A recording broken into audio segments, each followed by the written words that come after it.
Le mariage est sacré aux yeux de Dieu qu'il a institué afin qu'il soit une bénédiction aussi bien pour l'homme que pour la femme. Et à cet effet, il est naturel qu'un jeune célibataire au cours de son existence cherche un conjoint ou un partenaire pour la vie. Mais comment doit se faire ce choix lorsqu'on est chrétien? Mais évidemment, c'est à cette question que nous tenterons de répondre aujourd'hui dans ce nouveau numéro de Sans Façon.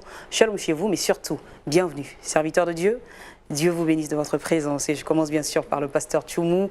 Jean-Yves, pasteur, c'est toujours un plaisir de vous avoir à cette table d'échange. Merci, le plaisir est partagé. D'accord. Oui. Pasteur Florent, Oui. c'est encore un plaisir. Et c'est avec sourire que je vous dis shalom et bienvenue sur le plateau. Plaisir partagé. Merci. Pasteur Ouattara, vous allez bien, j'espère? Oui, ça va, par la grâce de Dieu. D'accord. En tout cas, soyez le bienvenu. Pasteur Hatsé, vous êtes le 4e pasteur et c'est également un plaisir pour nous de vous avoir. Oui, vraiment, que Dieu vous bénisse. Amen. Encore abondamment.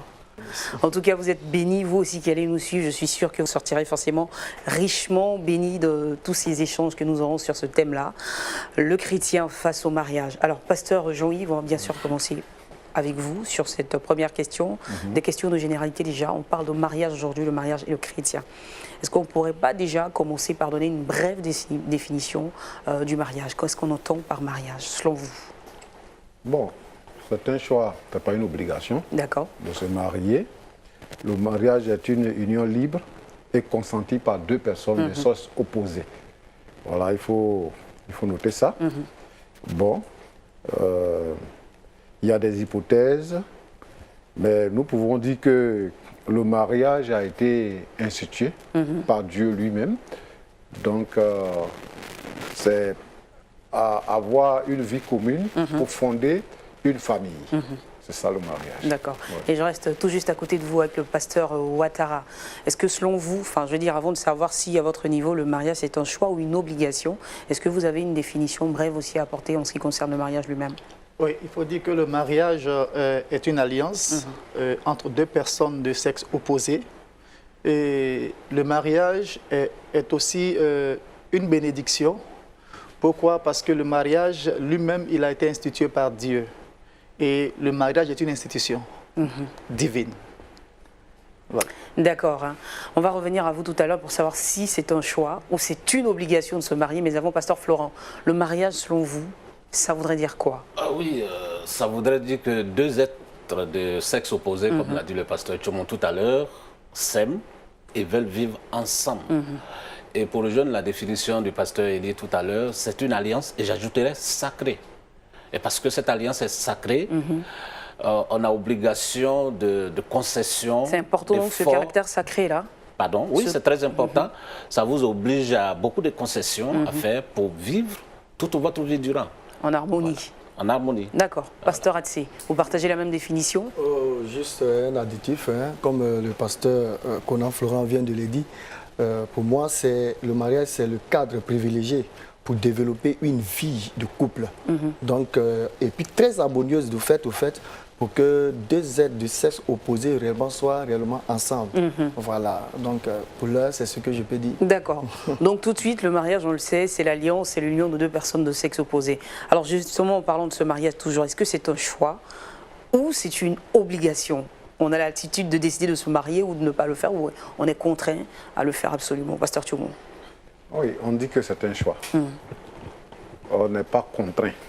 Mais il faut, quand on est mûr, quand on a la maturité, il faut se marier. On aura l'occasion de définir un peu plus en bas le mariage, parce que quand on parle d'obligation, on peut parler de mariage forcé. Mais ici, dans le cadre de Dieu, le mariage est un choix.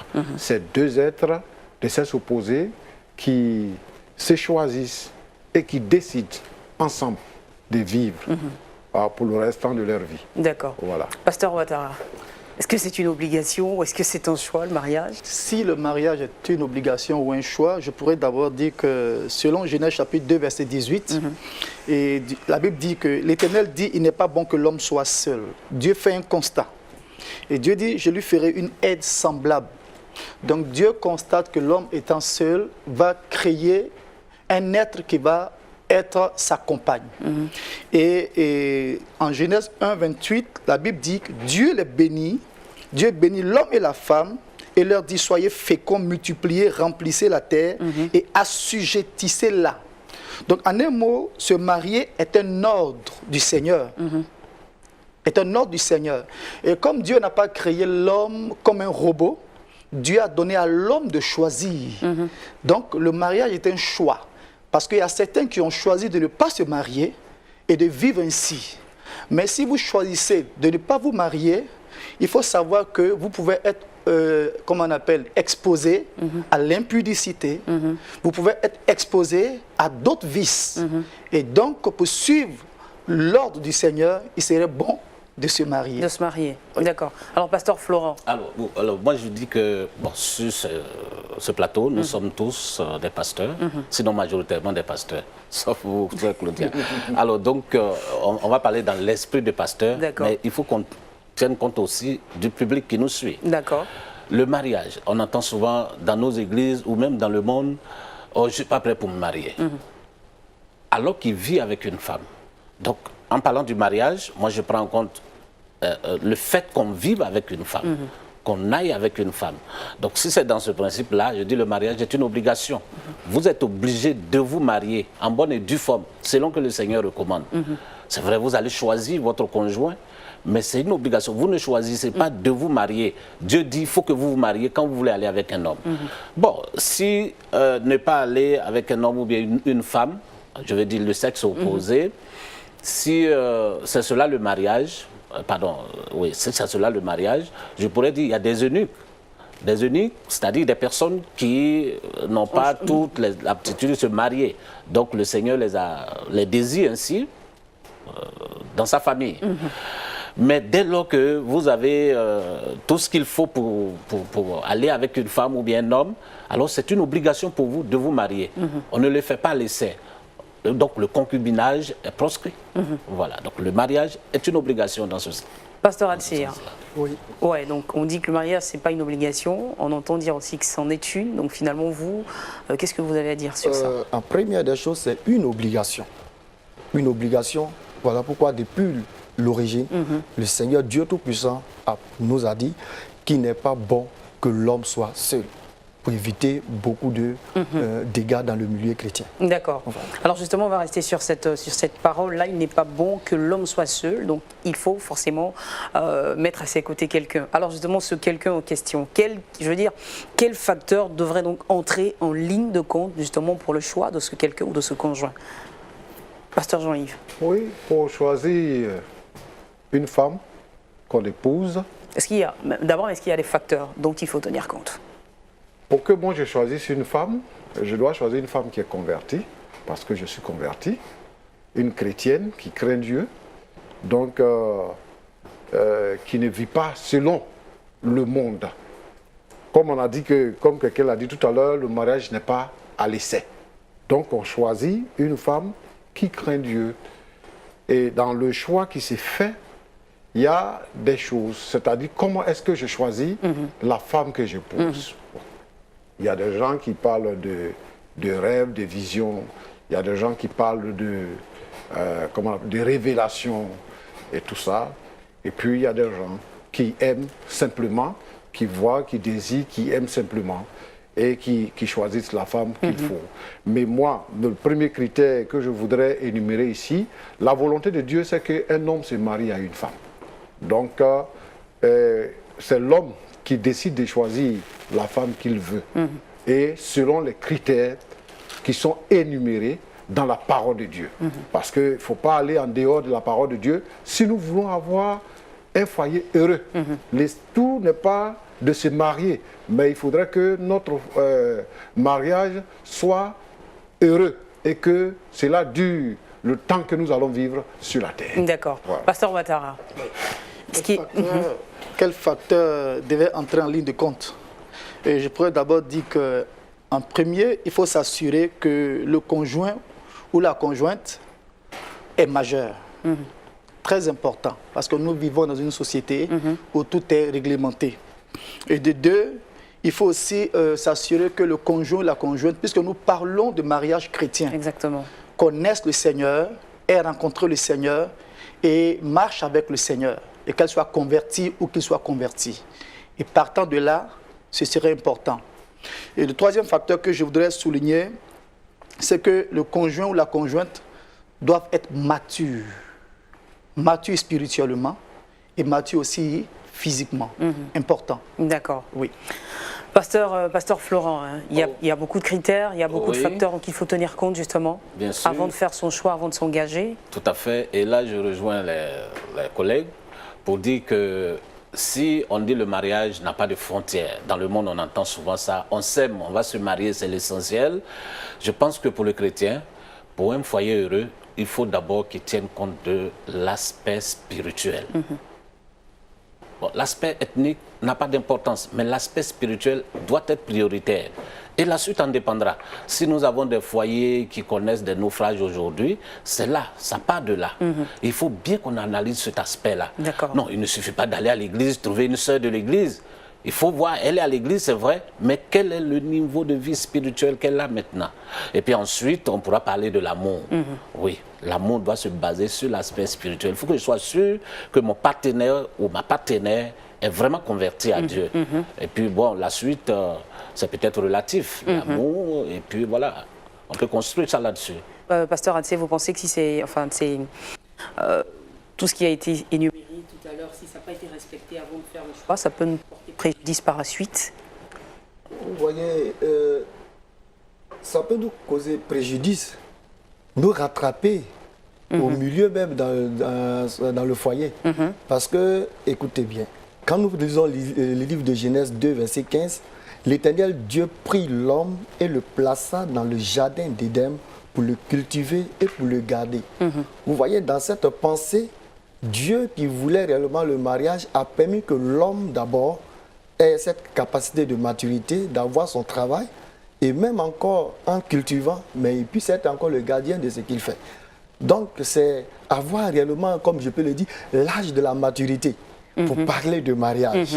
Et, alors en parlant justement d'âge, de maturité aussi, quelles recommandations est-ce que les Écritures nous donnent à partir du moment auquel une personne serait apte à se marier? Par exemple, écoutez le livre de Proverbes 24, à partir du verset 27, il est écrit, hein, je peux le lire. Bien sûr. Soigne tes affaires au dehors, mets ton champ en état, puis tu bâtiras ta maison. En cela en découlent trois aspects. C'est-à-dire, il en ressort qu'il faut avoir d'abord l'âge matériel, au moins un métier. L'âge physique, c'est-à-dire que ce n'est pas une affaire d'enfant. Il faut que ce soit quelqu'un réellement qui puisse être adulte pour pouvoir s'engager. Et maintenant, l'âge spirituel, donc être né de nouveau. Et ensuite, développer l'aspect de l'amour réciproque.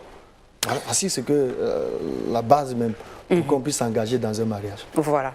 Alors, pasteur Ouattara, pasteur Tchimou, justement, je veux dire, quand on décide de se marier, on a d'abord ce qu'on voit, on a nos désirs, mais parce que nous sommes des enfants de Dieu, on doit aussi écouter la voix de l'Éternel, n'est-ce pas? À quel moment, justement, dans le choix, on doit pouvoir sentir que Dieu est en train d'approuver le choix qu'on fait de notre conjoint ou de notre partenaire futur? D'accord. Quelqu'un a dit tout à l'heure qu'il nous fallait de la maturité. Dans la loi, il faut pour l'homme avoir 21 ans et pour la femme avoir 18 ans. On pense qu'à cet âge-là, on a la capacité de distinguer. De distinguer si on est juste dans le chemin ou bien si on n'est pas dans le chemin. On est situé sur le choix qu'on fait. Bon, en ce qui concerne la Bible n'a pas donné un âge précis où on doit prendre une épouse. Mais si on dit comment est-ce qu'on doit savoir que Dieu nous dirige dans notre choix, je l'ai dit un peu plus haut. Dans un premier temps, les enfants de Dieu ont le même esprit. C'est-à-dire que on ne peut pas aimer toutes les femmes. Mais vous êtes porté, votre cœur, votre pensée est portée sur une personne. Et c'est réciproque. Quelqu'un a dit tout à l'heure que l'amour vient après, on fait et puis on bâtit. L'amour ne vient pas après. C'est sur l'amour qu'on bâtit. Parce que Dieu lui-même, il est amour. Et sans l'amour, on ne peut rien faire.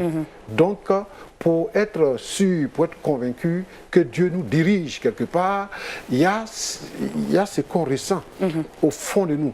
Cet amour-là, qui n'est pas perturbé, qui nous procure la joie, qui nous procure la paix, qui fait qu'on est tranquille lorsque on est en face de la personne qui doit devenir notre époux ou bien notre épouse. Voilà. Donc, en cela, on peut dire que Dieu nous dirige. Pasteur Florent, comment savoir que Dieu... Oui. J'ai dit tout à l'heure que l'amour vient après parce que la priorité pour moi, c'est l'aspect spirituel. Exactement. Vous allez prendre, ça je vais le dire, une païenne. Et puis vous dites, je l'aime, je priorise l'amour. Vous avez échoué. Vous allez prendre une musulmane, vous dites, parce que je l'aime, je priorise l'amour. Vous allez échouer. Donc voilà où je positionne l'amour après. Donc il faut d'abord tenir compte de, si vous voulez, sa relation avec Dieu. Est-ce qu'il connaît le Dieu que je connais, le Dieu de Jésus-Christ? Si oui, là maintenant, je priorise l'amour. Mais l'amour en dehors de son appartenance religieuse, c'est difficile. Okay? Maintenant, si nous sommes à l'église et qu'on est sûr que les sœurs sont des convertis, la priorité c'est l'amour. Voilà comment est-ce que j'ai essayé d'en donner un peu cela. Alors, pour revenir un peu à la question... comment savoir que Dieu, justement... Cela, moi, je pense que c'est une conviction intérieure. Il y a le livre de Romains 8, verset 16 dit « L'Esprit nous donne cette assurance que nous sommes enfants de Dieu. Et même dans le même livre de Romains 14, verset 23, il dit « Tout ce qui n'est pas le fruit de la conviction est péché. Donc, il faut que vous soyez convaincus. L'Esprit lui-même nous convainc que celle-là ou celui-là est le choix de Dieu. Et ça, quand vous restez dans la prière. Donc, on ne se lève pas un matin pour dire « Bon, j'ai 21 ans, je vais me marier. » Mais quand vous sentez que vous sentez le besoin de vous marier, alors il faut commencer à prier. Et plus vous priez, plus le Seigneur vous convainc du choix que vous avez fait.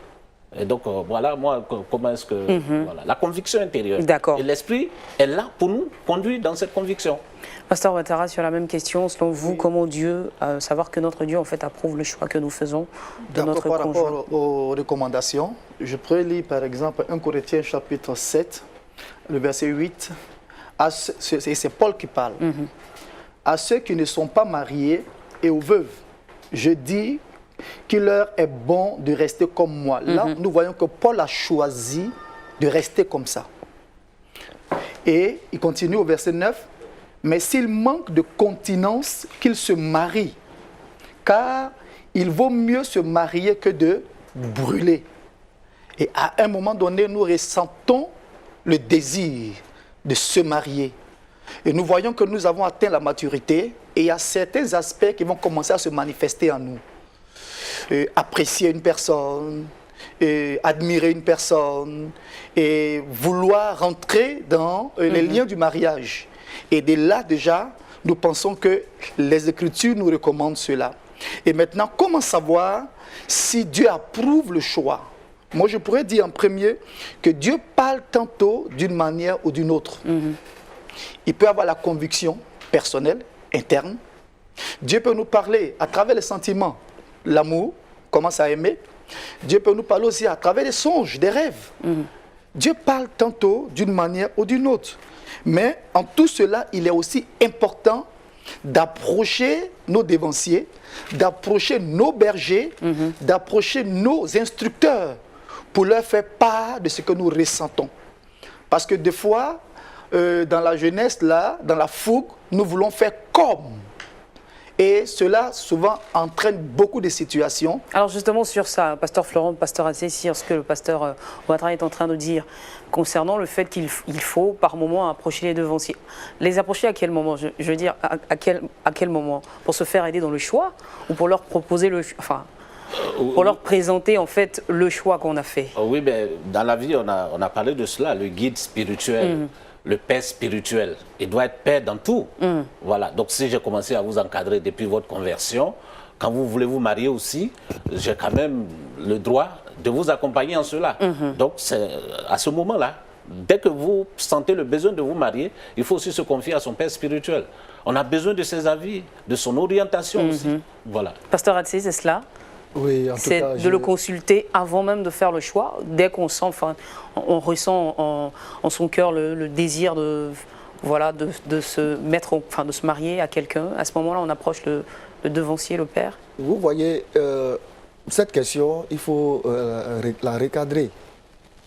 Quand nous prenons le livre de Genèse au mariage d'Isaac, vous avez vu que le père Abraham a eu vraiment le désir que son fils est maintenant à une maturité d'avoir une femme. Alors il envoie directement l'un de ses serviteurs aller dans telle famille pour certainement avoir la femme de son cœur. Ça, c'est au fait de l'Ancien Testament. Et vous avez dit, comment savoir que réellement Dieu l'approuve? Lui, à son temps, il a demandé des signes à Dieu. Et ces signes qu'il a demandé à Dieu, ça c'est dans son cœur. Parce que c'est lui qui veut se marier. Le père spirituel est déjà marié. Il a des connaissances qu'il peut réellement donner, des conseils qu'il peut donner afin que demain, ce mariage-là ne fasse pas naufrage. Alors automatiquement, après que toi, qui es le prétendant qui veut te marier, tu vois maintenant que ces signes que tu as demandé à Dieu, vous voyez, dans le cadre de Genèse 24 au verset 14, il y a un signe bien palpable qui a été que la jeune fille, il disait que la jeune fille à laquelle je dirais, penche ta cruche, je te prie, pour que je boive, et qui répondra, bois. Et je donnerai aussi à boire à tes chameaux, soit celle que tu es destinée à ton serviteur Isaac. Bon, pour ne citer que ça, vous voyez. Donc, il y a des signes. Et une fois que ces signes-là sont connus, il ne faut pas automatiquement aller. Tu t'approches maintenant vers ton père, ton encadreur, ton père spirituel, le berger, pour lui dire, ah, voici mes intentions à l'égard de telle sœur ou à l'égard de tel frère. Ça peut être possible. Et maintenant, le père spirituel qui connaît va réellement vous encadrer jusqu'à ce que cela arrive au mariage. Justement, je vais rester toujours avec vous. Et j'aimerais quand même avoir votre avis aussi sur cette question-là, sur le moment justement à partir duquel Dieu considère qu'un couple est marié. Est-ce qu'il tient compte, lui, dans sa façon de voir les choses, il tient compte de tous les éléments dont nous tenons compte pour dire que deux personnes sont mariées? Est-ce qu'il a d'autres éléments dont lui seul tient compte? Je pense que, selon, pas de ma pensée, mais je crois que si le Seigneur, Dieu Tout-Puissant, comme nous avons tout à l'heure dit que c'est une institution divine, le seul aspect que le Seigneur certainement regarde, c'est lorsque ces deux prétendants qui se disent qu'ils se marient, doivent respecter les trois entités. C'est-à-dire d'abord l'accord des parents. Et une fois que l'accord des parents a eu lieu, il faut aller de façon étatiquement remplir les formalités. Après avoir rempli les formalités, venir maintenant à l'église pour recevoir ce que j'appelais tout à l'heure le cachet de Dieu, c'est-à-dire la caution de Dieu, la bénédiction de Dieu. C'est à cet instant précis-là qu'on peut dire que non, quelqu'un est marié. D'accord. Alors, Pasteur Florent, sur la même question, est-ce que Dieu, je veux dire, lui, dans sa façon de procéder, est-ce qu'il tient compte de ces mêmes éléments dont nous tenons compte pour dire de deux personnes qu'elles sont maintenant mariées? Je pense que les dispositions doivent varier selon les époques. Nous sommes par exemple à une époque où on parle de mairie, de registre, il faut signer et tout ça. Donc nous passons forcément par la mairie avant d'arriver à l'église. Il y a quelque temps, peut-être dans le passé, 50 ans en arrière, il n'était pas question de mairie. Est-ce que nous devons dire que ceux qui ne sont pas partis à la mairie n'étaient pas pour autant mariés? Est-ce que Dieu les voyait comme des impudiques? Je ne pense pas. Mais comme la Bible dit, dans Romains 13, verset 1, il dit que toute âme soit soumise aux autorités. Et donc nous, Église, on pense que l'autorité qui est là, qui est présente, et qui exige qu'on ait la protection de la loi, en allant prendre ses engagements devant la loi, et donc nous nous soumettons à l'autorité. Et c'est pourquoi nous, Église, on exige que les prétendants se présentent devant la loi avant de venir, et nous, en tant que représentants de Dieu, de leur accorder la bénédiction. En tout cas, pour nous, Église SEMA surtout, nous exigeons cela. Si vous ne procédez pas ainsi, alors ça sera difficile pour nous, parce que nous pensons que demain, s'il y a un petit souci, ça va nous impliquer aussi. Mais, comme je l'ai dit, c'est selon les époques. Est-ce pourtant qu'il y a quelques années, ceux qui ne sont pas passés par là ne sont pas mariés? Non, je ne pense pas, on serait un peu trop dur en pensant ainsi. Mais je voudrais aussi aller un peu dans le sens du pasteur ici tout à l'heure. Il a dit quelque chose d'important. Ça dépend aussi de la suite. Parce que vous pouvez faire tout ce tapage, investir des millions, passer par toutes les étapes. Et puis, on connaît des mariages de 6 heures de temps, de 2 jours, de 3 jours. On a cassé. Est-ce que Dieu va agréer ce que vous avez fait parce que vous avez investi, parce que vous êtes soumis à toutes ces autorités-là? Donc, ça aussi, c'est la disposition du cœur. C'est pourquoi je crois que l'Église, dans sa généralité, et les dénominations en particulier, ont le devoir de suivi, de préparation et de suivi des couples. Et s'ils sont bien préparés, bien suivis, avant même qu'ils n'aillent jusqu'à se découvrir dans leur intimité, ils ont déjà reçu la caution des serviteurs de Dieu. Je pense que là, déjà, Dieu agrée cela. Et il y a une certaine maturité, une certaine connaissance qu'ils ont de la chose et de son avenir. Et puis, bon, ils auront assez de ressources pour surmonter les difficultés. Voilà. Pasteur Ouattara, sur la même question, j'aimerais aussi entendre votre avis. À quel moment, d'accord, justement, Dieu considère-t-il qu'un couple est marié? Je pense que, pour rejoindre les collègues, il est important, en tant que citoyen d'une société bien organisée, d'abord, d'avoir l'accord des parents.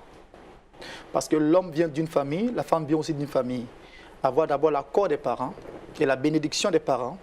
Et ensuite, en tant que chrétien, avoir la bénédiction d'abord de l'autorité en place.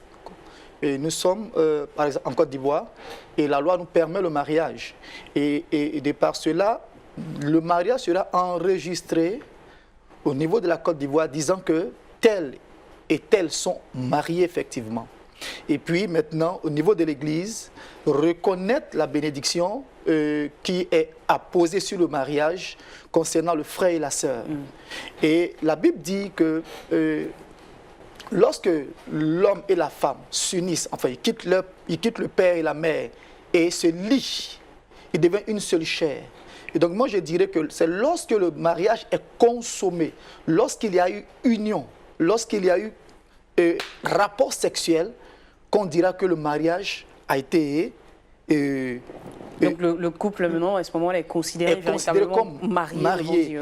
Et donc si on part sur cette base, nous allons voir effectivement qu'il y a des mariages qui se font à partir des rapports sans savoir qu'on est marié. Je m'explique.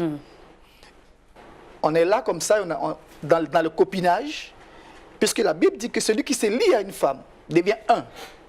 Alors que Dieu dit, l'homme quittera son père et sa mère, il s'attachera à sa femme et ils seront une seule chair.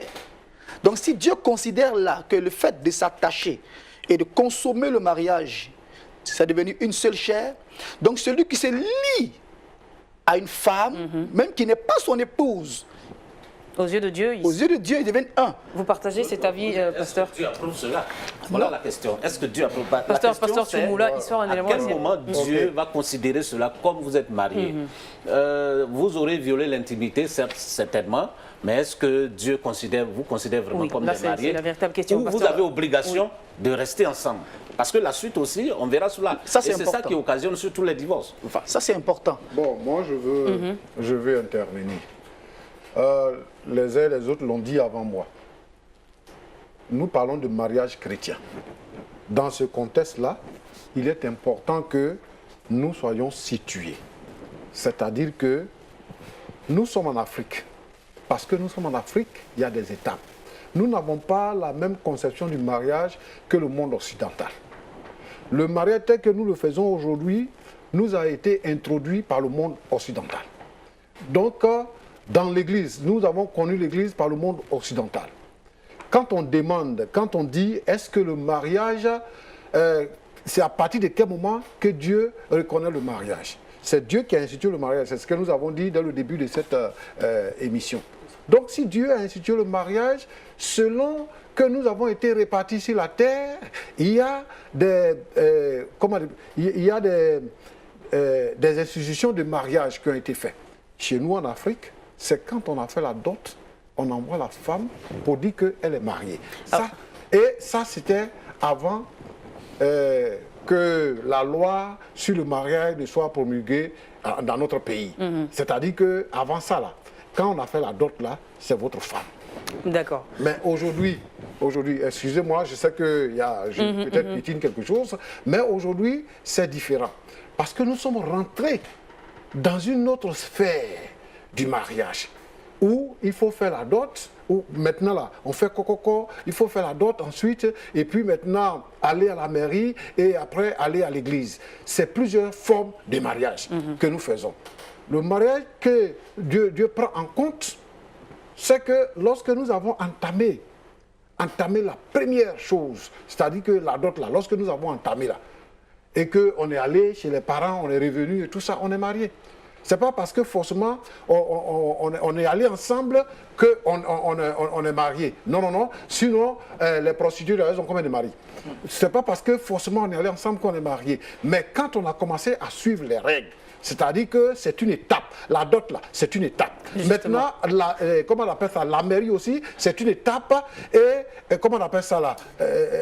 La bénédiction nuptiale est une étape. Les trois mises ensemble sont appelées le mariage. C'est ce que nous appelons le mariage aujourd'hui. D'accord. Voilà. Mais avant ça, les autres n'étaient pas pris en compte. C'est-à-dire le mariage civil et le mariage à l'église n'étaient pas pris en compte. Le mariage était considéré lorsque on avait fait la dot. Mais aujourd'hui, on prend en compte et c'est important. Maintenant, parce que c'est une institution de l'église. Si vous n'avez pas fait ça, vous avez enfreint à une loi quelque part.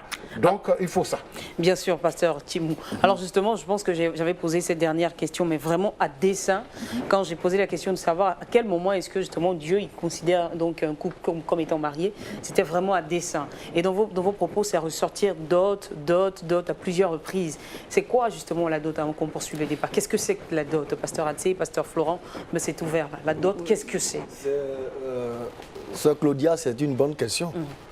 Parce qu'il faut savoir réellement qu'est-ce que c'est la dot, comme vous le demandez. Parce qu'on doit pas, on vient, on dit que non, bon, c'est vrai les principes, mais que dit la Bible? Si nous sommes des chrétiens, nous devons, c'est vrai, il y a des coutumes, il y a des traditions, mais nous devons être bibliques. Quel que soit l'Occidental nous a envoyé la parole de Dieu, mais cette parole de Dieu nous dit quoi? À cela, il faut savoir d'abord qu'est-ce que la dot. En première des choses, dans l'idée ou avant même de citer des textes bibliques, il faut savoir que la dot là, c'est une pénalité donnée après qu'on ait déshonoré soit la fille de telle famille.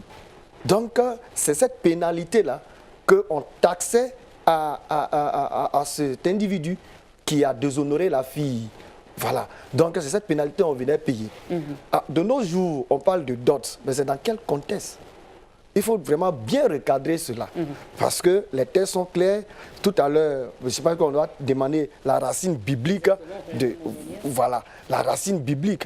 Vous regardez, prenons par exemple Exode 22, à partir du verset 17, on peut lire. Voilà, on peut lire. On va prendre tout à l'heure Exode 22. Le temps que vous le retrouviez, je pose une autre question, soit au pasteur Florent ou au pasteur Tchoumou. Est-ce que vous êtes d'accord avec cette définition même de la dot déjà? Est-ce que vous êtes d'accord avec? C'est une pénalité? Pour moi, c'est quand même limité, oui.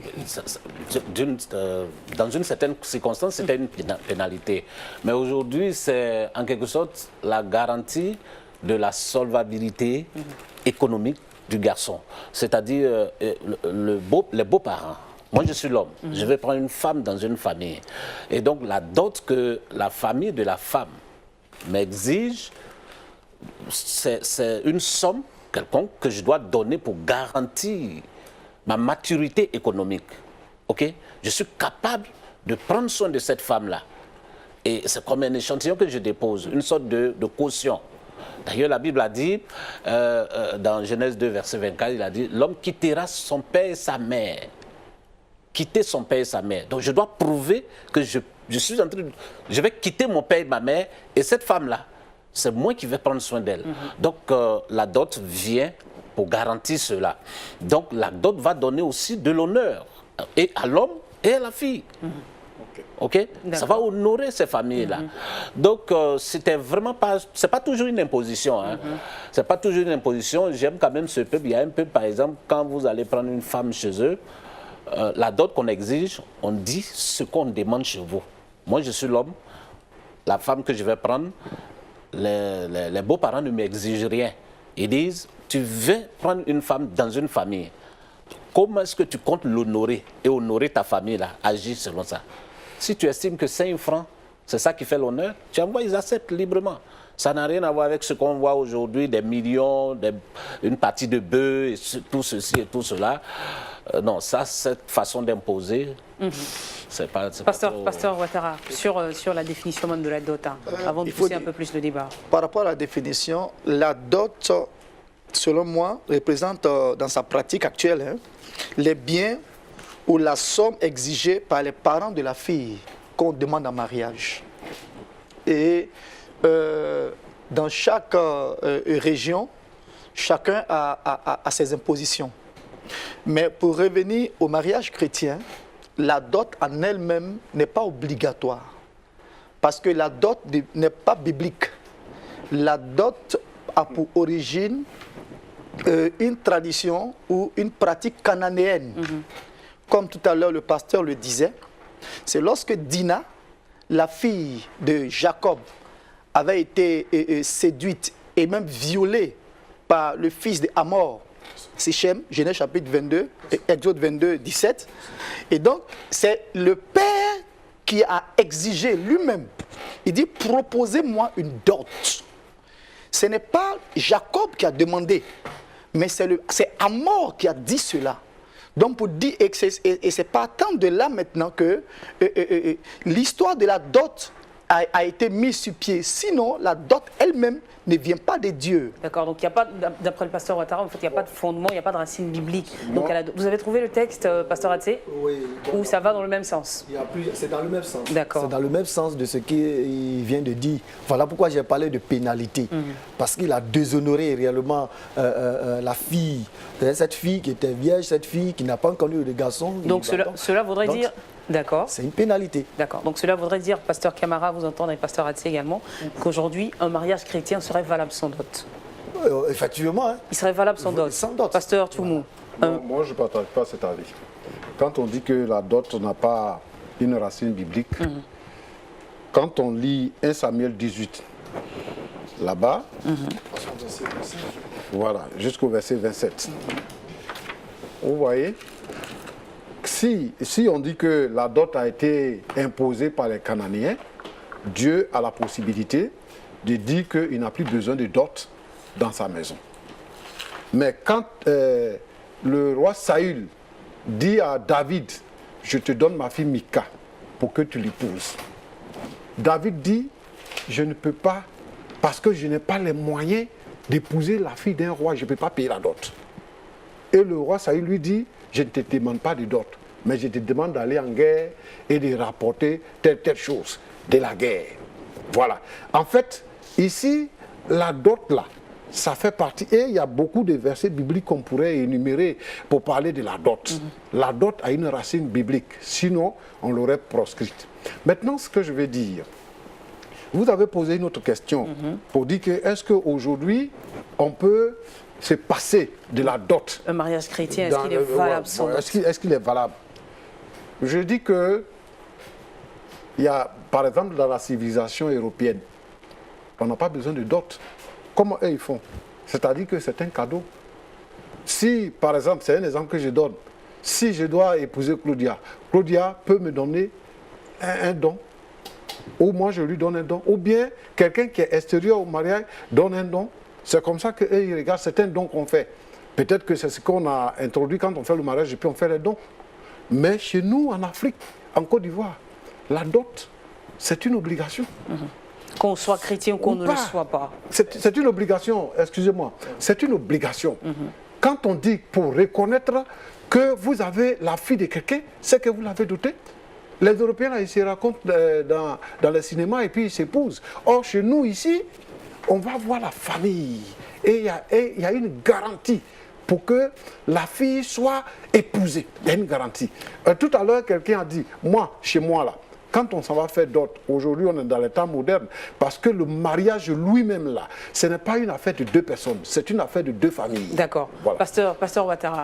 Oui. Allez-y. Je voudrais bien rebondir dessus, parce qu'il serait bon que nous lisions le texte. Parce qu'il faut toujours se référer à la Bible. Allez-y, rapidement. Selon 1 Samuel, chapitre 18, à partir du verset 25. Saül dit, vous parlerez ainsi à David, le roi ne demande point de dot. C'était la fille de Saül lui-même. Le roi ne demande point de dot.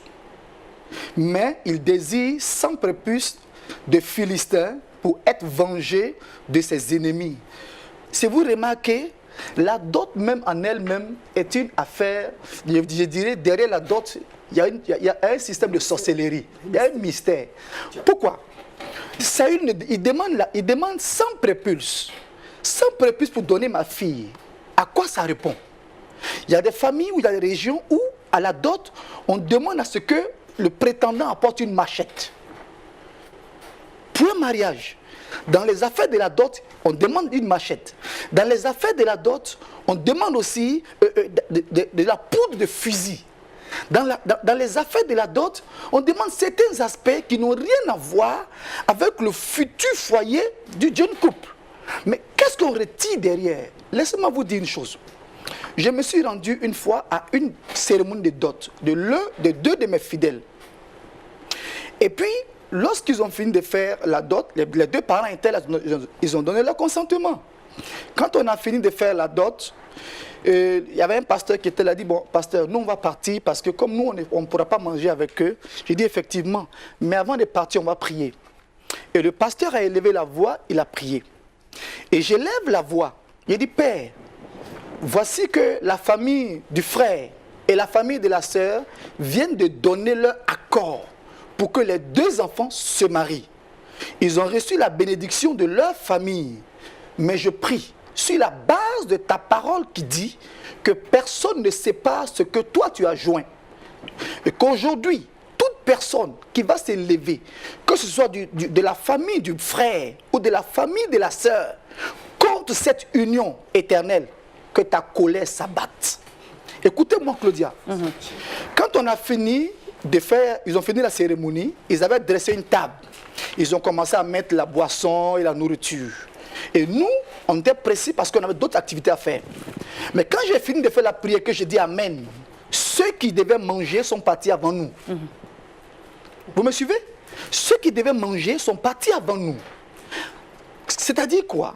Que après tout ce qui s'était passé physiquement, qu'est-ce qui allait se passer derrière?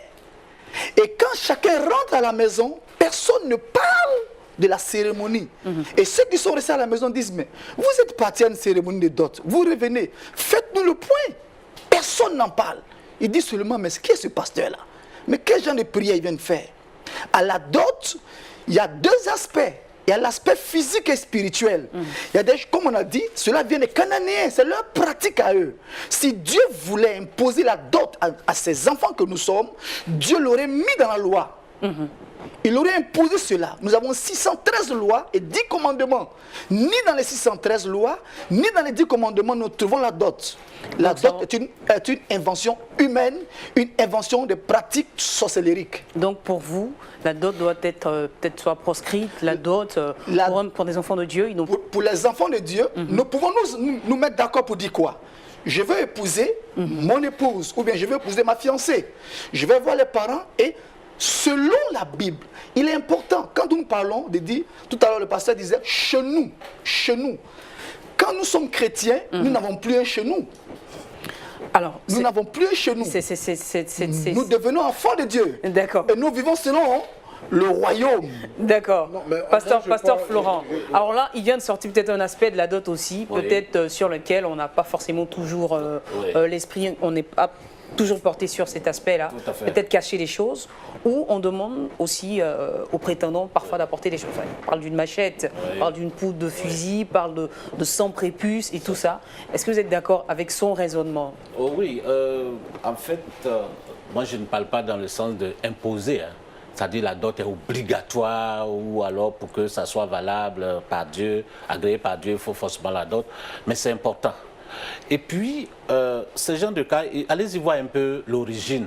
Quand par exemple un peuple dit dans la dot, je n'en connais pas, hein, pour moi c'est une révélation que je vais recevoir, je n'en connais pas comme ça, mais ça peut exister. Quand par exemple le peuple dit je veux une machette, peut-être à l'époque c'est pour prouver que cet homme-là est un travailleur. Ça peut être la définition. Et plus tard, il peut y avoir des pratiques dedans. même quand on sort de cette cérémonie de dot, à l'église, même le gâteau de mariage, écoutez, on pense que c'est affaire de blanc, mais on peut pratiquer aussi la sorcellerie dedans. C'est comme quelque part on nous dit la fête de Noël c'est une fête païenne, donc le chrétien qui pendant la fête est en train de fêter, il devient païen du coup. Non, c'est des cas spécifiques, ça peut arriver, et puis quand c'est arrivé, il ne faut pas on va généraliser. Alors, donc moi je suis d'accord pour la dot. Pas comme obligation. D'ailleurs, ça mérite quand je vois les gens avec les dots, des cérémonies pompeuses autour de la dot, parfois même ça décourage les jeunes gens d'aller à l'essentiel. Mais si c'est pour honorer la famille, si c'est pour honorer sa femme, si c'est pour donner un peu de gaieté, si c'est pour donner l'occasion à ces 4 familles, parce qu'il y a au moins 4 grandes familles qui se réunissent, 2 du côté de l'homme et 2 du côté de la femme, si c'est pour se donner cette occasion, moi je dis oui. C'est vrai, le législateur ivoirien n'oblige pas, n'accepte même pas la dot. Ça veut dire quoi? La loi peut se lever aujourd'hui contre la dot. Donc c'est pas obligé, l'Église n'oblige pas à cela. Moi j'ai célébré des mariages, déjà, peut-être on va anticiper à cela, j'ai célébré des mariages où il n'y a pas eu de dot. Mais simplement parce que j'ai eu le consentement des familles. Et ils m'ont promis ne pas s'opposer le jour de la bénédiction. Et puis on est allé au mariage. J'ai célébré au moins 2 cas comme ça. Pasteur Atsi. Oui, vraiment, je salue un peu l'intervention du pasteur Ouattara. Parce que effectivement, Paul pouvait dire, quand on prend le livre 1 Corinthiens 11, il dit « Soyez mes imitateurs comme je le suis moi-même de Christ ». Vous comprenez? Nous devons être maintenant imiter notre Seigneur. Et quand nous lisons les textes, Dieu Tout-Puissant qui a révélé le mariage, Jésus-Christ étant venu, va répéter les mêmes choses. Tout à l'heure, on va rentrer, nous sommes dans le cadre de la dot, mais va rappeler la même chose face au mariage. Et pour ne pas sauter tout à l'heure, il les a repris. Parce que d'autres ont dit, mais pourquoi est-ce que Moïse pouvait donner des lettres de divorce? Je ne sais pas. Alors donc vous voyez, Christ a dit, mais c'est encore la dureté de votre cœur. Je laisse ce côté. Pour moi, la dot, nous ne devons pas faire cela une doctrine. Une doctrine. Parce que de loin ou de près, la parole de Dieu ne me dit pas, évangéliste Jean Valéroute, vous voulez vous marier, voici, apportez-moi telle chose, c'est ça qui représente votre dot. Et c'est pour ça justement, pasteur Atse, que j'avais posé la question sur à quel moment Dieu considère-t-il 2 personnes comme étant mariées. Pasteur Tchoumou, oui. Est-ce qu'un mariage chrétien, je veux dire, devant l'église, donc présidé par des serviteurs de Dieu, est-ce qu'il est admissible selon vous, sans que la dot ait été peut-être payée au départ? Bon, moi, ce que j'étais en train de dire, on a posé la question de savoir si la dot avait des origines bibliques. Quand on dit origine biblique, là, ça veut dire quoi? Ça veut dire que c'est inscrit dans la Bible.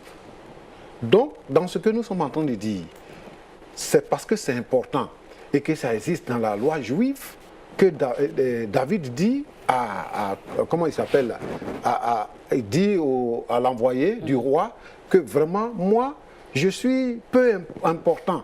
Est-ce que je peux épouser la fille du roi? Je n'ai pas les moyens de payer la dot. Alors, quand le roi dit « je n'ai pas besoin de dot et que j'ai besoin de 100 prépuces », c'est une dot. Mais le texte, en même temps, nous dit que le roi avait fait ça pour livrer David aux Philistins. C'était pour le livrer. Et quand David est allé et qu'il est revenu avec la victoire, il a compris que l'Éternel était avec David. Dans le cas de Jacob, Jacob a travaillé pour marier Léa. Il a travaillé 14 années. Ça aussi, ça peut être considéré comme une dot. Parce que la dot, là, on peut la prendre sur plusieurs angles. Donc, pour parler de la dot, là, qui a une origine dans la Bible, je voudrais qu'on s'en tienne à ça. Maintenant, quand on dit que le pasteur Florent le disait tout à l'heure, quand on dit que c'est diabolique, non. Non. Moi, excusez-moi, vous avez eu la parole, laissez-moi parler. Vous avez eu la parole, laissez-moi parler. Vrai, quand on dit que quelqu'un a dit ça ici, quelqu'un a dit que c'est diabolique. Mais oui, mais attendez, vous n'allez pas nous faire épouser forcément votre avis. Oui, donc, moi, je veux, laissez-moi développer ma pensée. Oui, mais c'est dans ce contexte-là que quand quelqu'un dit, par exemple, que c'est diabolique, moi, je dis non. Je dis non. Si on dit que c'est diabolique, c'est qu'avant de connaître le Seigneur, nos parents là, ils n'étaient pas chrétiens. Donc, forcément, dans toutes les pratiques, il y a des pratiques fétichistes, dans toutes les pratiques. Et nous, en tant que chrétiens, on prend ce qui n'est pas diabolique et on laisse ce qui est diabolique. Mais la dot là, comme quelqu'un a dit, que la dot là, d'abord, c'est un problème d'honneur. Quand on vient pour doter une fille, les parents, quand moi je vais doter ma femme, c'est pas le père de ma femme qui prend la dot, c'est son oncle qui prend la dot. C'est un problème de famille et c'est un problème d'honneur. Mais justement, ce que je veux savoir, est-ce que la dot, elle soit diabolique, qu'elle ne le soit pas, qu'elle ait été instituée par Dieu ou non, qu'elle ait des origines bibliques ou non, est-ce qu'elle apporte quelque chose à une union? Si oui, qu'est-ce qu'elle apporte à une union, la dot? Excusez-moi, Claudia. Il est important de souligner quelque chose. Tout à l'heure, le pasteur Tchoumou a dit que lorsque Saül faisait cela, c'était pour livrer David. Regardez le but. Pour livrer David. En un mot, il voulait que David soit tué. Donc quand nous demandons, par exemple, par rapport à une dot, la poudre de fusil, une machette, c'est dans quel but? Et quand nous prenons le cas de Jacob, les filles de Laban, quand nous prenons par exemple, on va lire. Mais là, la pasteur, je ne sais pas si on aura encore le temps de le lire. Oui. Il a expliqué, en fait, il a donné une ébauche d'explication concernant peut-être, voilà, pourquoi on demande une machette. Ce serait peut-être pour montrer la bravoure, en fait, du prétendant. Même le contenu peut être à revoir. On est là pour enseigner, n'est-ce pas? Regardez par exemple dans le peuple Akan, Paolé particulièrement, quand vous perdez votre beau-parent, vous avez obligation de donner un mouton. Et généralement, ce mouton-là, on l'offre comment on dit ça, à l'esprit des morts. Mais lorsque l'Église a commencé à prendre les baoulés, qu'est-ce qui se passe? Nous, chrétiens, on approche la belle famille et on dit, excusez-nous, on veut bien enterrer dignement notre beau, mais pas le mouton à offrir aux esprits, parce que nous sommes chrétiens. À la limite, on vous donne en numéraire. Le mouton fait 50 000, prenez 50 000 pour recevoir les visiteurs. Et de plus en plus, c'est en cours. On a commencé à changer cette tradition.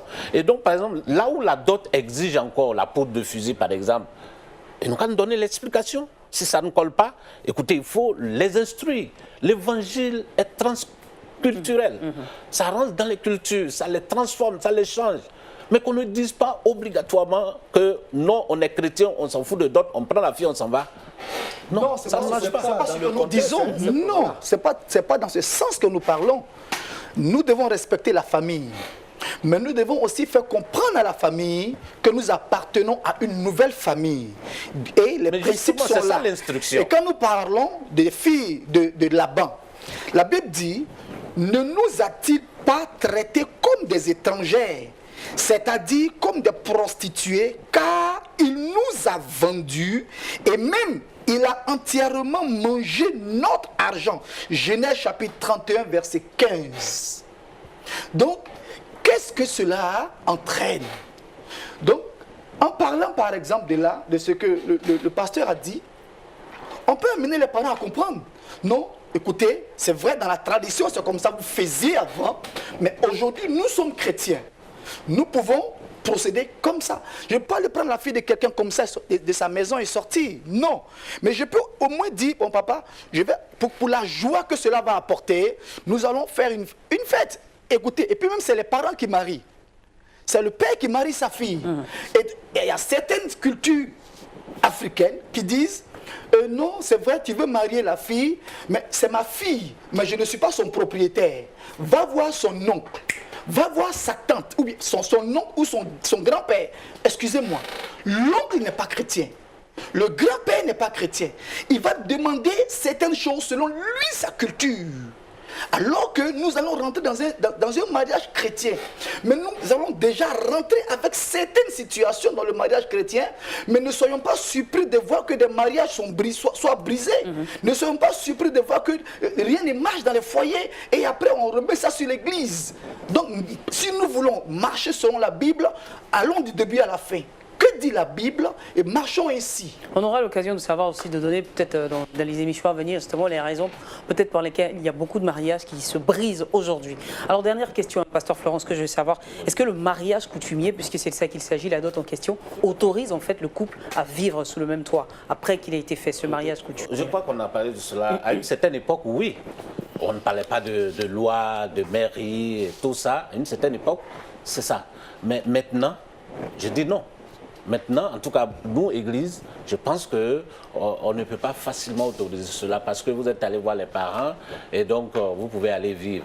Le témoignage est là, l'Église est là et nous avons un témoignage à rendre. Donc, il faut que vous veniez à l'Église, il faut qu'on vous bénisse. On prend cela comme témoignage. On enseigne au peuple que c'est comme ça qu'on procède. Et puis comme ça, vous pouvez vivre ensemble. Sinon, si vous dites, je suis allé voir les parents au village et puis du coup, on vous voit sous le même toit, ben, c'est ce que nous appelons le concubinage, n'est-ce pas? Pasteur Jean-Yves, on n'a pas le droit, on n'est pas autorisé en tant qu'enfant de Dieu après la dot justement à prendre sa femme. Oui, parce que dans l'Église, il y a plusieurs types de chrétiens. Il y a des gens qui sont venus à l'Église, ils sont chrétiens, ils sont dans l'Église, ils sont venus avec leurs femmes. Et ceux-là, soit ils ont fait coco ou bien ils ont doté leurs femmes. Et ils sont venus se convertir. On les encourage à régulariser leur situation. Mais ils sont mariés. Au village, on reconnaît qu'ils sont mariés tant qu'ils ne sont pas devenus chrétiens. Mais quand ils deviennent chrétiens, parce que le mariage civil, le rôle du mariage civil, c'est quoi? C'est la protection sociale. Une sécurité, en fait. Voilà, c'est une sécurité sociale. C'est-à-dire que moi, j'ai un parent militaire qui vivait avec sa femme à la maison. Il décède. Et il y a 3 autres femmes qui arrivent avec des enfants. Il n'est pas marié légalement. Alors, la loi reconnaît qui comme sa femme. Donc, il est célibataire. Donc, la femme qui était à la maison est traitée au même niveau que les autres femmes qui sont venues dehors, qu'elle ne connaissait pas. Donc, le mariage civil, là, c'est une sécurité. C'est pour ça que nous encourageons les frères, les sœurs à se marier. Maintenant, la dot, là, dans la pensée de nos parents, c'est ça qui est le vrai mariage. Et avant, on disait, par exemple, on n'encourageait pas les gens à se marier à la mairie. On n'encourageait pas les gens. Parce qu'on dit que quand tu vas te marier, ton mari va te tuer. Et puis, nous, on n'aura pas droit aux biens et tout ça. Voilà. Donc, et ils ne reconnaissaient pas, ils ne voulaient même pas le mariage à la mairie. Mais ici, nous disons que c'est une sécurité. Donc, c'est pour ça qu'on dit qu'on met les 3 ensemble.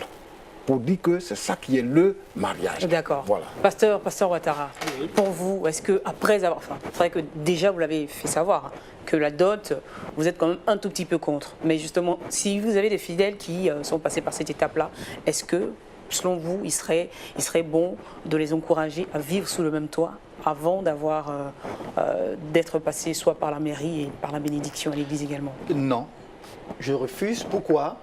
Parce que s'ils sont passés par la dot, comme vous l'avez dit, et qu'ils veulent vivre déjà sous un toit, je leur dirais non, suivons la parole. Il faut d'abord, respecter les autorités. Nous sommes dans une nation bien organisée. Il faut qu'ils aillent à la mairie et se faire enregistrer en tant que mari et femme. Et de là, maintenant, venir à l'église, devant Dieu, recevoir la bénédiction, et partant de là, ils peuvent commencer à vivre ensemble. Sinon, il va y avoir un désordre. Un désordre. D'accord. Donc vous êtes tous unanimes, chers serviteurs de Dieu, que faire que la dot, ce n'est pas tout, ce n'est pas suffisant, il faut faire ça, d'accord, mais ce n'est pas tout, il faut poursuivre toutes les étapes. Pasteur Atsé, est-ce qu'après avoir justement respecté toutes ces étapes, comme vous les avez citées ici, et la dot, et le mariage civil, et le mariage religieux, est-ce qu'on est garanti justement, après avoir passé toutes ces étapes-là, qu'on aura forcément un mariage heureux? Merci. Je pense que cette question dit automatiquement oui. Alors il faut savoir faire ressortir qu'est-ce qui peut garantir réellement le mariage heureux que nous venons de faire. Pour tout couper, c'est de respecter les principes bibliques. Si nous voulons réellement être heureux, il faut que réellement nous respectons les principes bibliques pour que ce bonheur conjugal soit vu. Et je peux citer Ephésiens 4, versets 1 à 3. Bien aimé, on peut lire. Parce que pour que nous soyons dans la joie, je ne sais pas, mais il faut réellement respecter les principes de la parole de Dieu. C'est pour moi. Ephésiens 4, verset, voilà, je lis. Ephésiens 4, verset 1 jusqu'à 3. Il dit, je vous exhorte, donc moi, le prisonnier dans le Seigneur, à marcher d'une manière digne de la vocation qui vous a été adressée, en toute humilité et douceur, avec patience, vous supportant les uns les autres, avec charité, vous efforçant de conserver l'unité de l'esprit par le lien de la paix. Vous voyez? Donc, pour moi, on peut suivre toutes ces étapes. Mais si nous ne respectons pas le principe de la parole de Dieu, on ne peut pas être heureux. On ne peut pas être heureux. Voilà. Pasteur Tchoumou, Jean-Yves, est-ce qu'un mariage qui, selon vous, aura respecté toutes ces étapes-là, est-ce qu'il sera forcément un mariage heureux? Et surtout, la dernière question aussi, qu'est-ce qui est fondamental en fait pour connaître un réel bonheur conjugal? Bon, quelqu'un l'a dit avant moi. Ben, je voudrais dire premièrement que ceux qui vont au mariage doivent s'aimer. L'amour est la base de tout. C'est-à-dire que si l'amour n'est pas dans un mariage, c'est un folklore. Maintenant, le verset que moi je pourrais donner, qui peut solidifier un mariage, qui puisse permettre qu'un mariage soit heureux, c'est d'obéir à la parole de Dieu. Selon Éphésiens 5, versets 22 à 25, la Bible là-bas nous donne le principe. Un homme, et dit femmes, soyez soumises à vos maris. Et maris, aimez vos femmes, selon le Seigneur. Donc, un homme, si un homme aime sa femme, et si la femme est soumise, c'est un respect mutuel. Cela fait que la réciprocité fait que les deux époux-là deviennent complices et le mariage est heureux. Mais si la femme n'est pas à sa place, si elle n'est pas soumise et qu'elle veut porter la culotte, parce qu'aujourd'hui on est dans des temps modernes, les femmes sont émancipées, c'est le mot qu'elles utilisent maintenant, et qu'elles ne considèrent plus, comment on appelle ça, l'autorité de l'homme. Voilà, l'autorité de l'homme et tout ça. Et une femme qui trouve que son mari n'est pas assez intelligent, elle n'est pas soumise. Donc ça fait que le mariage va se disloquer. Voilà. D'accord. Alors, Pasteur Ouattara, Oui. beaucoup de choses ont été dites. Hein. Voilà, beaucoup de choses ont été dites. On tend vers la fin de cette émission. Qu'est-ce qui, selon vous, est fondamental justement pour connaître un bonheur conjugal durable? Parce que c'est cela qui est recherché en fait. Oui. Moi, je pense que même si nous respectons toutes ces étapes, Le mariage, ça ne garantit pas ça ne forcément. garantit pas. Pourquoi? Parce que même nous pouvons respecter toutes les étapes et puis avoir un visa et aller aux États-Unis et puis être rapatrié après à cause de notre caractère. Donc, on peut se marier, mais si nous ne marchons pas selon la parole de Dieu, les principes de la parole de Dieu, parce que le mariage étant une institution, et ceux qui incarnent l'institution doivent respecter l'institution elle-même. Si je suis président de la République et que je ne me mets pas dans la peau du président de la République et que je commence à faire autre chose, à me promener n'importe où, je vais dévaloriser la fonction ou l'institution. Et donc, le mari doit aimer sa femme. Il doit l'honorer. Il doit la protéger. Et la femme doit être soumise à son mari. Mais en tout cela, c'est d'abord le socle de la parole de Dieu. Obéir à la parole de Dieu et la mettre en pratique en tant que chrétien, enfant de Dieu. Merci beaucoup, Pasteur Ouattara. Pasteur Florent, on va terminer donc avec vous. Oui. Et ce sera donc la dernière question également. Qu'est-ce qui est fondamental, justement, pour garantir en fait le bonheur conjugal, mais durable? Le bonheur conjugal ne dépend pas de la grandeur de la cérémonie du mariage. Quelqu'un a dit le foyer c'est comme une chaise, non pas un banc. Une chaise ne peut tenir qu'avec au moins 3 pieds. Et donc il faut au moins 3 éléments dans le foyer. Il y a l'homme, la femme et Dieu. Il faut la présence de Dieu dans le foyer. Si vous l'avez, Dieu merci. Mais alors, sachez que Dieu est dans votre foyer. Il est le 3e élément. Et s'il est le 3e élément, il en est même le chef suprême. Vous lui devez soumission et obéissance. Parce que si je suis soumis à Dieu, si la femme aussi est soumise à Dieu, ben écoutez, on va faire des concessions. Même quand on va s'irriter, on va se marcher sur les pieds, il peut y avoir des différences d'humeur et tout ça. Mais parce que nous pensons que nous avons un hôte suprême, alors nous devons nous taire et lui faire la priorité. Donc je pense que la priorité, c'est la présence de Dieu. C'est la présence de Dieu. C'est vrai, on s'est marié à l'église, on est chrétien même rempli du Saint-Esprit, mais parfois, il nous arrive dans nos prises de décision, nos attitudes, d'agir comme si on ignore que Dieu est là. J'aime souvent le dire quand je dois bénir les gens. Consentez-vous à prendre pour épouse tant, il dit oui, un oui éclatant et solennel. On acclame, oh, Mais je dis, rappelez-vous que ça fait 3 fois que vous dites le oui. La première fois, c'était devant les parents, quand vous partiez vous présenter. La deuxième fois, c'était à la mairie. Et la troisième fois, c'est devant Dieu. D'où vient qu'un seul non va balayer tous les 3 oui? Quand ça ne va pas, on ne demande pas non, ça ne marche plus. On ne voit que le divorce. Par un seul nom, on a balayé les 3. Donc sachez que Dieu est là et que votre seul nom là ne doit pas pouvoir le déplacer. Il est là. Et le bonheur est là. Le bonheur, il est relatif. Ben oui, à vous entendre, ça paraît tellement simple. En tout cas, merci beaucoup, Pasteur Florent, Pasteur Ouattara. Dieu vous bénisse, Pasteur Jean-Yves et enfin Pasteur Atsé. Merci beaucoup d'avoir été avec nous pour cet échange, mais j'essaie très enrichissant. Également pour toutes les personnes qui nous ont suivis, soyez bénis. Et puis voilà, repartez dans vos différents ministères. En tout cas, voilà, toujours remplis de la grâce de Dieu. Ben nous également, ce fut un plaisir justement de tenir ce plateau. On va retenir à travers tout ce qui a été dit que dans le choix d'un mari ou d'une femme, la vertu et la spiritualité surtout doivent primer une personnalité chrétienne. L'amour pour Dieu et un attachement absolu à sa personne comptent infiniment, beaucoup plus en tout cas que l'attrait physique. En tout cas, si cette émission vous a plu, le prochain rendez-vous, c'est la semaine prochaine avec pour thème le chrétien face au divorce et au remariage. Bonne nouvelle pour vous, ça sera avec le même quatuor d'invités. En attendant, Dieu vous bénisse, mais surtout, pêchez-vous.